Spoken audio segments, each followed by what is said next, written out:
प्रदेश में कोरोना की महामारी को रोकने के लिए योगी सरकार एक्शन में है। गौतम बुद्ध नगर में कोरोना के मामले बढ़ने पर सख्ती भी दिखाई है। सोमवार को नोएडा पहुंचे सीएम योगी ने नोएडा गाजियाबाद का दौरा किया और लापरवाही करने वाले अधिकारियों पर गाज गिराते हुए अस्पतालों और कम्युनिटी किचन का खुद जाकर निरीक्षण किया। राजधानी लखनऊ में कोरोना को रोकने के लिए सीएम योगी अपनी कोर टीम के साथ लगातार हाई लेवल मीटिंग कर रहे हैं। यही नहीं, दिल्ली से सटे नोएडा, गाजियाबाद और मेरठ में कोरोना के बढ़ते मामले पर सख्त भी हो गए हैं। सीएम की नाराजगी का नतीजा ये निकला। नोएडा के दौरे पर सोमवार को नोएडा पहुंचे सीएम योगी ने कोरोना पर लापरवाही करने वाले डीएम को पद से हटा दिया। वहीं मंगलवार गाजियाबाद में कोविड-19 कंट्रोल रूम का दौरा किया और अधिकारियों को निर्देश भी दिए। 101 में 50% से ज्यादा ऐसे प्रकरण हैं जो कि केवल 2 क्लस्टर से हैं। एक क्लस्टर गौतम बुद्ध नगर का है, जहां एक फायर एक्सटिंग्विशर की फैमिली जो फैक्ट्री है वहां से जो प्रकरण आए थे, एक क्लस्टर वो है और एक क्लस्टर है मेरठ का। ये 2 क्लस्टर मिलाकर के 50 से ज्यादा प्रकरण इन्हीं 2 क्लस्टर के हैं। कुल मिलाकर के 101 प्रकरण हैं। गाजियाबाद से सीएम योगी को मेरठ और आगरा का दौरा करना था, लेकिन तबलीगी जमात के लोगों की लापरवाही से मेरठ और आगरा का दौरा रद्द कर सीधे लखनऊ पहुंच गए। जितने भी 157 लोग आए थे उसमें से 95% लोग ट्रेस हो गए हैं। जो 10 से 12 लोग ट्रेस होने के लिए रह गए हैं वो भी आज शाम तक ट्रेस कर ली जाएगी। देखिए, इन पर कार्रवाई। लॉकडाउन का 7वां दिन है। यूपी के बरेली में एक ही परिवार के 5 लोगों के कोरोना पॉजिटिव होने से राज्य में संक्रमित मरीजों की संख्या 102 हो गई है। इससे पहले सोमवार को कोरोना के 16 नए मरीज पाए गए थे, जिसमें 7 नोएडा, 6 मेरठ और 1 लखनऊ, आगरा और बुलंदशहर के मरीज शामिल हैं। Bureau report, news 18।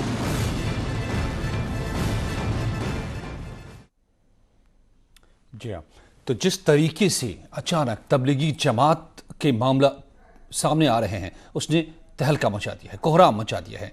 और क्या 10 बड़ी खबरें हैं इस वक्त कोरोना से जुड़ी हुई। यूपी में कोरोना के 102 या अब 103 केस हो गए। नोएडा में सबसे ज्यादा 38 कोरोना के मरीज अब तक पाए गए हैं। मेरठ में 19 पॉजिटिव मामले सामने आ चुके हैं।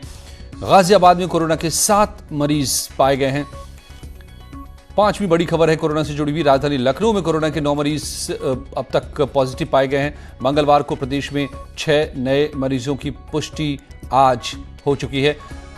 बरेली में 6 कोरोना के मरीज की पुष्टि हुई है। पीलीभीत और वाराणसी में 2-2 मरीज सामने आए हैं। अब तक के जो आंकड़े सामने आ रहे हैं, लखीमपुर, कानपुर, मुरादाबाद में 1-1 मामले अब तक कोरोना पॉजिटिव के सामने आए हैं। शामली, बुलंदशहर, जौनपुर, बागपत में भी 1-1 मामले। ये 10 बड़ी खबरें यूपी के अभी तक कोरोना से जुड़ी हुई। मगर चिंता की बात इस बीच ये पैदा हो रही है, तबलीगी जमात जिसका एक बड़ा जलसा, बड़ा सम्मेलन दिल्ली में हुआ, निजामुद्दीन में, और उसके बाद कई देशों के लोग इसमें शामिल थे। इसमें से कई को कोरोना पॉजिटिव अब तक सामने आ चुके हैं और मौत भी हो चुकी है देहरादून में। और इससे जुड़े यहां शामिल होने वाले लोग छिपे हुए हैं जगह जगह, यूपी में भी कई जगहों पर।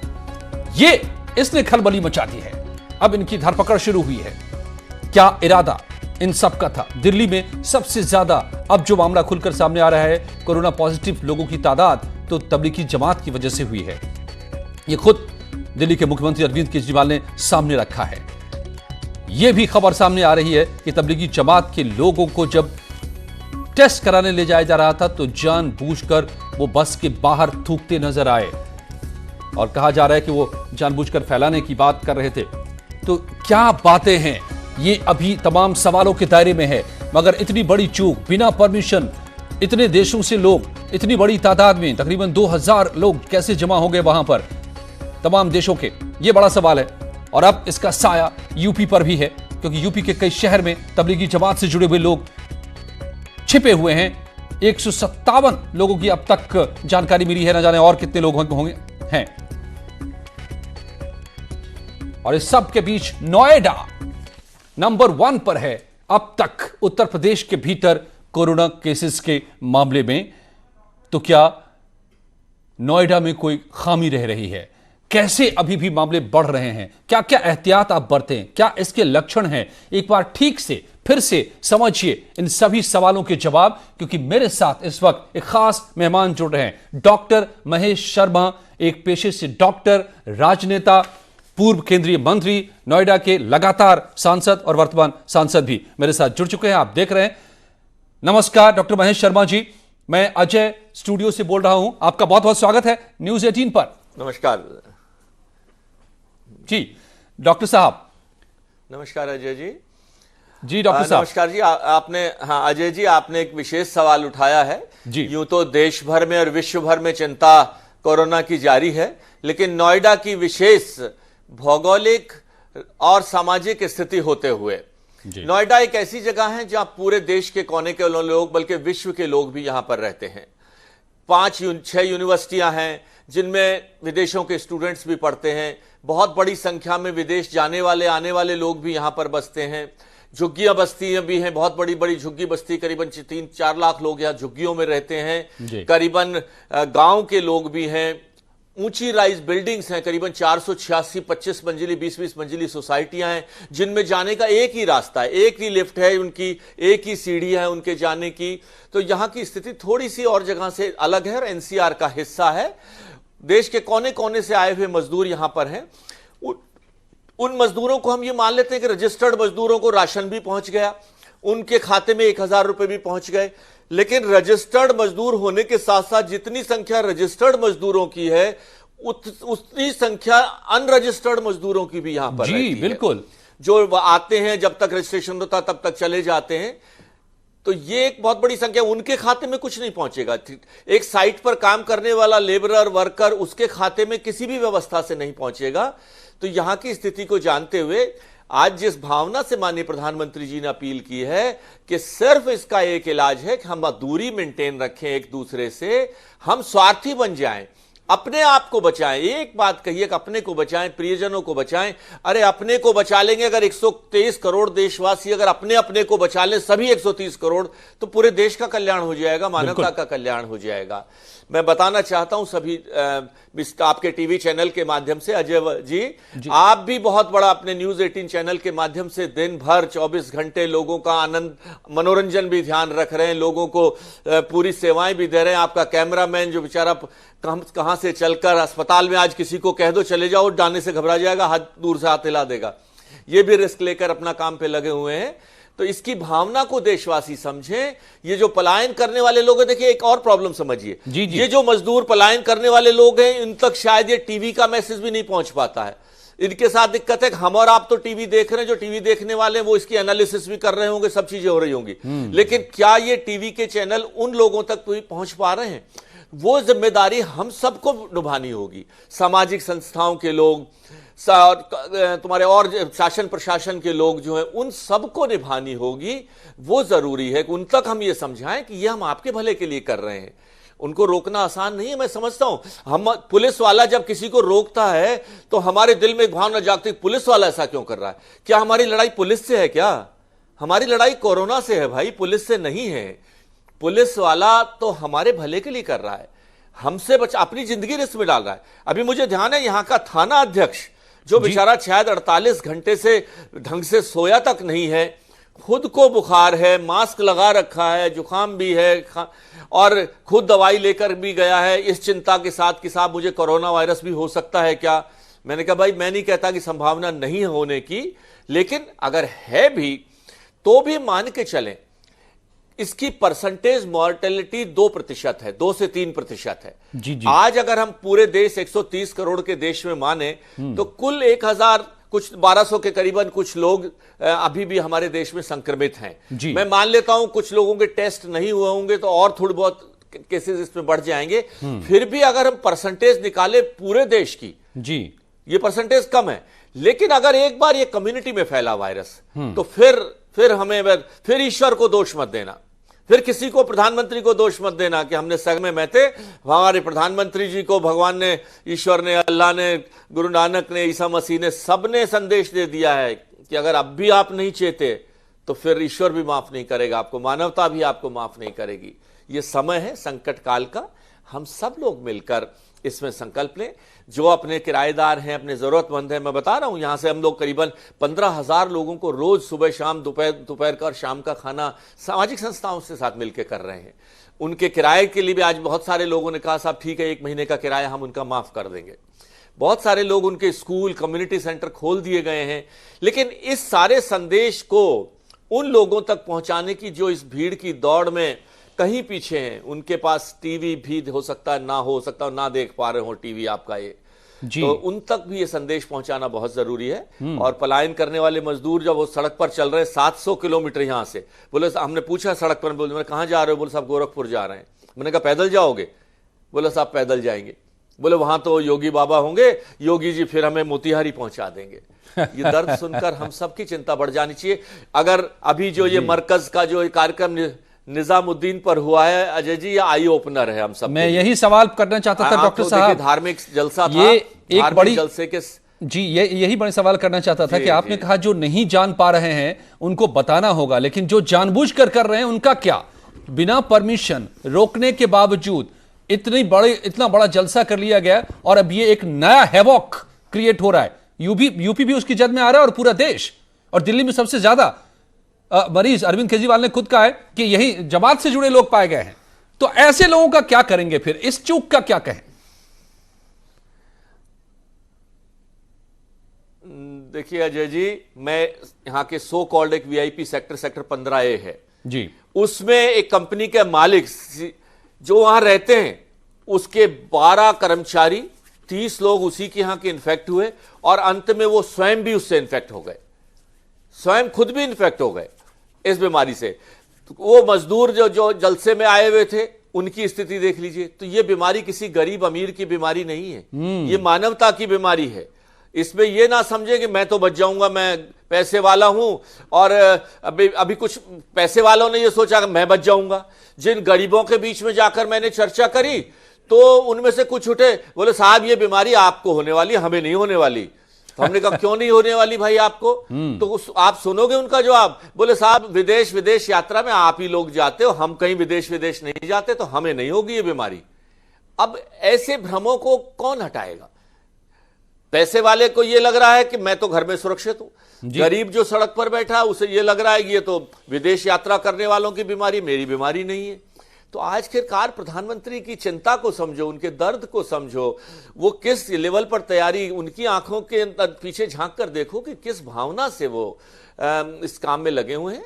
और हम सब लोग अगर संकल्प लेंगे, आप मीडिया के लोग और सब लोग अगर इस अपने युद्ध क्षेत्र से लगे हुए हो, तो मुझे पूरा विश्वास है भारत इसमें कामयाबी पाएगा। अभी तक भी अगर हम पूरे आंकड़ा देखें तो हमने तो कुछ ना कुछ पाया है भी। जी तो डॉक्टर साहब वो इस आप तो खुद एक डॉक्टर भी हैं, राजनेता होने के साथ साथ बुनियादी तौर पर आप सबसे पहले तो डॉक्टर ही हैं और आपके बड़े बड़े अस्पताल भी हैं, बड़े लोगों का वहां पर इलाज होता है। आप जरा ये बताइए कि वो चूक कहां कहां पर हो रही है, वो कड़ियां कहां कहां जुड़ रही हैं कोरोना की? अब जैसे उदाहरण के तौर पर पलायन की चर्चा आपने कर दी है, लेकिन मैं नहीं ये समझ पाया कि कैसे समूचे दिल्ली से, समूचे एनसीआर से, अंबाला से, करनाल से, पंजाब से, हरियाणा से मजदूर निकल गए अपने मोहल्लों से, चलते चले गए, पूरे शहर में चलते चले गए, पहुंच गए वो उत्तर प्रदेश तक। तो क्या उनको कोई रोक नहीं रहा है कहीं पर? क्या ये फिर लॉकडाउन कैसे हुआ? ये स्थानीय प्रशासन क्या इसमें बड़ा फेलियर है?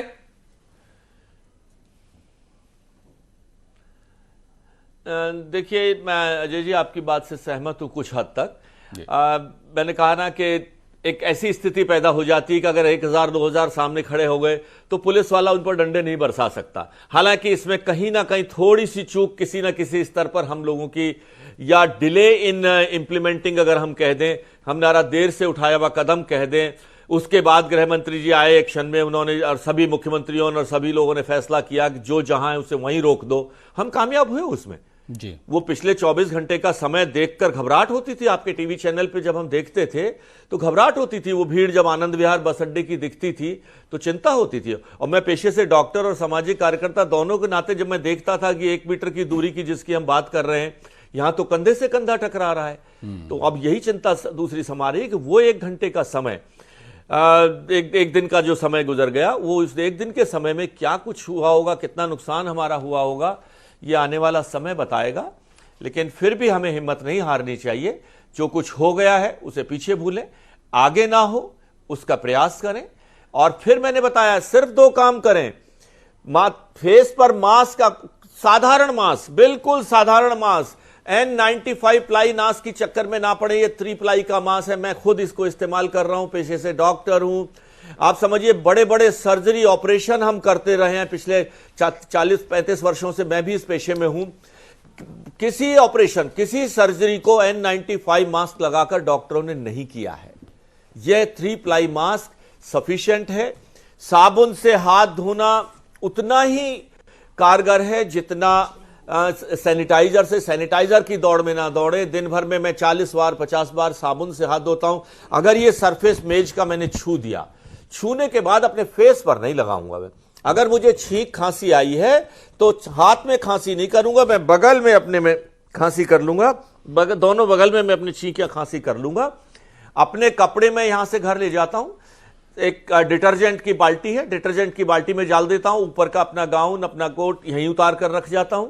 अस्पताल आना मेरी जरूरत है, मेरी मजबूरी भी है, क्योंकि अगर नहीं मैं खुद नहीं बैठूंगा तो सहकर्मियों का मनोबल टूट जाएगा, सहकर्मियों का मनोबल टूट जाएगा। और उस मनोबल को बनाए रखना इस वक्त की जरूरत में। माननीय प्रधानमंत्री जी ने उन डॉक्टरों से, उन नर्सों से बात की है, उनके मनोबल को बढ़ाया है। वो घंटी जो मैं याद दिलाता हूं लोगों को कि वो जो घंटी बजाई थी 5 बजे, वो हम सब लोगों के लिए थी, आप मीडिया कर्मियों के लिए थी, डॉक्टरों के लिए थी, नर्सों कंपाउंडर के लिए थी। बिल्कुल। और मैं चिंता बताना चाहता हूं, अभी 2 दिन पहले की घटना है। एक डेड बॉडी एक पेशेंट की किसी उसमें गाड़ी में रख दी गई। ड्राइवर को दूसरे ड्राइवर ने मजाक में ये कह दिया कि तो कोरोना का पेशेंट था। आप समझिए वो ड्राइवर वहां से गाड़ी से उतरा, डेड बॉडी वहीं गाड़ी में रखी हुई थी, चला गया। अभी 2 दिन से आया नहीं, लौट के कहां ये भी नहीं पता है। तो ऐसी स्थितियां भी आती हैं, पैदा होते हैं। लेकिन ऐसी बात नहीं है। बाकी लगभग हमारे 6000 सहकर्मी जो हमारे साथ काम करने हैं, उनमें से हम शिफ्टों के अंदर करीबन 2-2 हजार कर्मचारियों को शिफ्टों के अंदर चेंज कर रहे हैं। जहां जरूरतें पहले कम हो गई हैं उनको कम लगाया है, और बाकायदा हम लोगों ने इस चीजों की प्लानिंग कर ली है जी। एक और अनुभव मैं जिलाधिकारियों और इन सब लोगों के लिए मैं कह रहा हूं कि जहां भी कहीं किसी चलते हुए अस्पताल में हम 8 या 10 बेड नहीं ब्लॉक करेंगे। पूरी की पूरी बिल्डिंग आज अगर हमने दिया है, जब शासन प्रशासन ने मांगा तो हमने अपने चलते हुए 2 हॉस्पिटल, पूरे के पूरे हॉस्पिटल शासन प्रशासन को दिए हैं, जिनकी एंट्री अलग है, एग्जिट अलग है। ऐसा नहीं है कि मान लीजिए 27 का कैलाश हॉस्पिटल में मैं इसमें बैठ जाऊं और इसके मैं कहूं 10 बेड मैं आपको देता हूं, 20 देता हूं, ऐसा नहीं है। ये बल्कि इटली में एक मॉडल ट्राई हुआ और ये नुकसानदायक हुआ, वहां के डॉक्टरों को नुकसान पहुंचा, उनको इन्फेक्शन हुआ। तो ये उचित नहीं है। शासन प्रशासन के लोगों को भी मैं सुझाव दे रहा हूं। देहरादून में ऐसा हुआ, राजस्थान में ऐसा हुआ, उनको भी हमने सलाह दी। मैंने कहा जब भी आप ले, पूरी टावर ले, पूरी की पूरी बिल्डिंग की बिल्डिंग लेकर उस बिल्डिंग को आप एक कोरोना या वायरस आइसोलेशन वार्ड में रखें।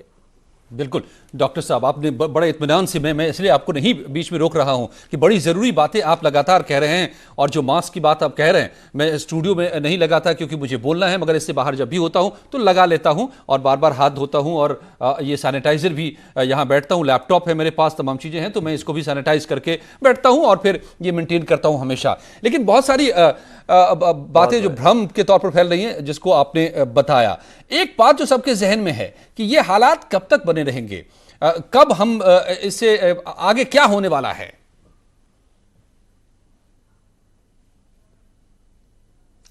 देखिए, जो 21 दिन का समय हम लोगों ने लिया था, 14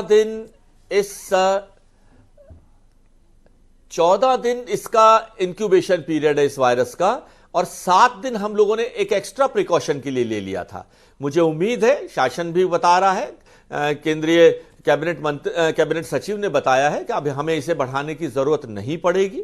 मुझे भगवान से पूरा विश्वास है कि शायद अब हमें 14 अप्रैल के बाद इसको बढ़ाने की जरूरत ना पड़े।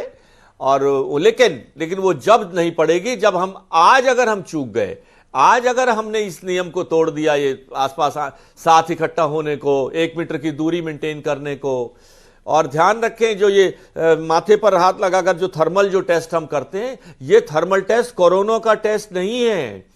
जो लोग गलतफहमी पाले बैठे हैं कि साहब मेरा तो थर्मल टेस्ट कराकर वो थर्मोमीटर लगा लिया, तो वो मान लें कि कोरोना का ये सिर्फ ये बताता है कि आपको बुखार है या नहीं है।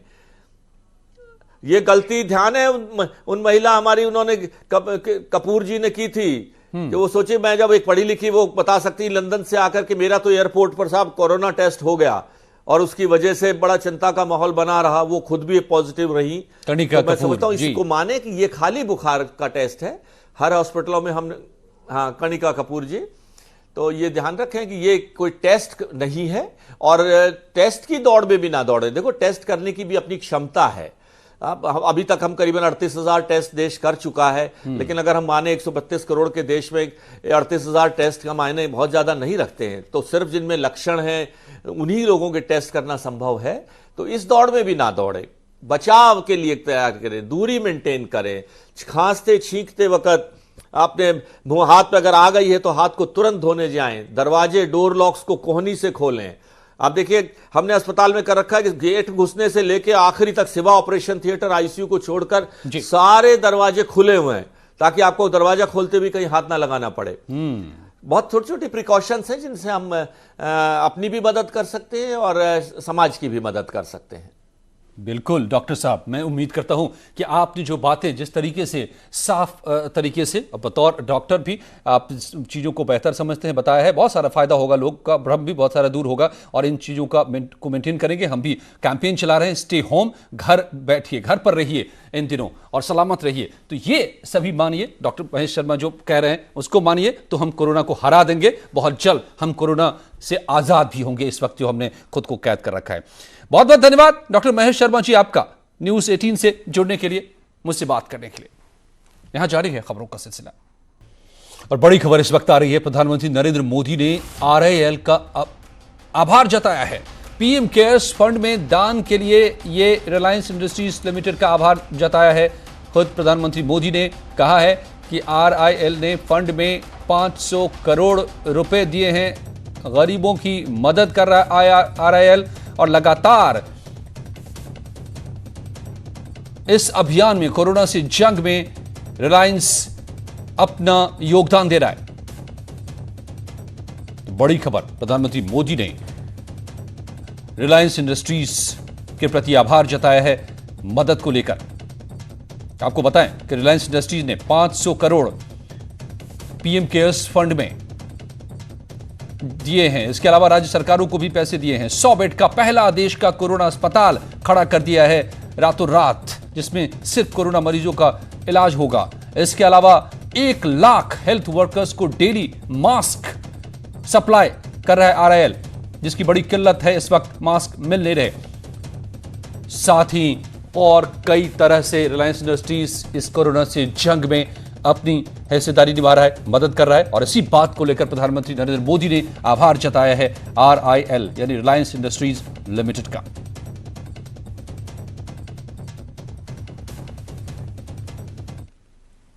यहां जारी है लगातार खबरों का सिलसिला, आप जुड़े रहिए न्यूज़ 18 के साथ।